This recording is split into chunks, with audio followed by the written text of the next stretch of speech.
Firstly, I'm wetting the entire page thoroughly.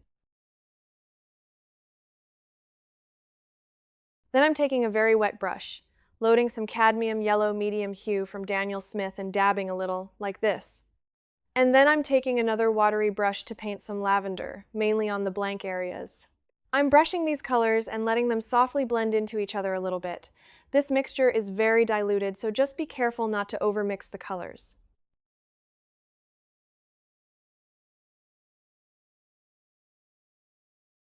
Next, I'm adding some quinacridone rose here and there, using a smaller and slightly drier brush. Don't load too much water this time. I want to keep these flower shapes without letting the colors spread too much. After these, I'm loading the brush with a bit more water. You can see the colors spreading much more.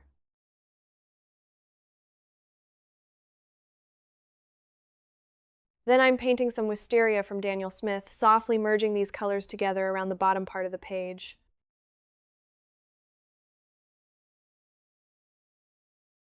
Now I'm taking a slightly damp brush to paint some green Apatite Genuine near the bottom to build a little more depth. This color is highly dispersive, so be careful not to load too much water on the brush.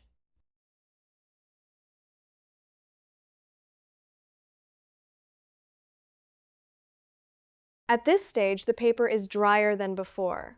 Remember, after each time we rinse the brush, we should remove the excess water using a clean napkin first to avoid uncontrollable outcomes. Next, I'm loading some thick quinacridone rose using a thinner, slightly damp brush and dabbing it here and there. At this stage, the paper is still slightly damp.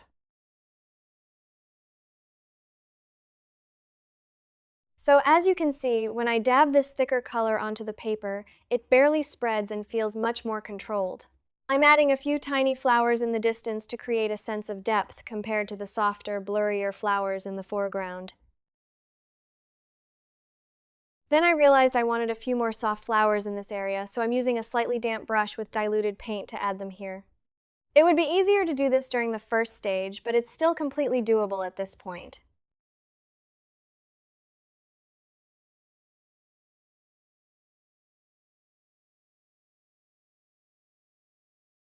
Now I'm using a clean, slightly damp brush with very little water on it to lift a bit of color from one side of the flowers. This adds a little variety and helps them look a bit more three-dimensional.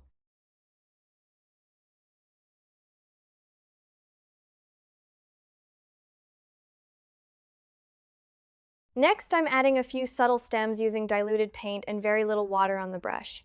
This helps create a soft, hazy effect that blends naturally into the background. By now, the paper is almost dry. Now I'm lifting some color to create these dreamy bubbles.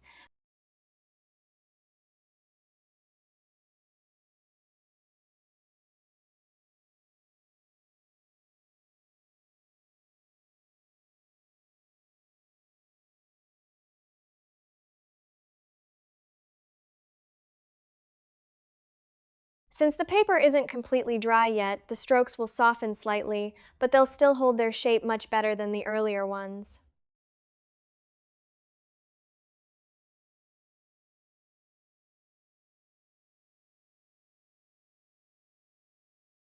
Finally, I'm adding a few dreamy white dots using gouache.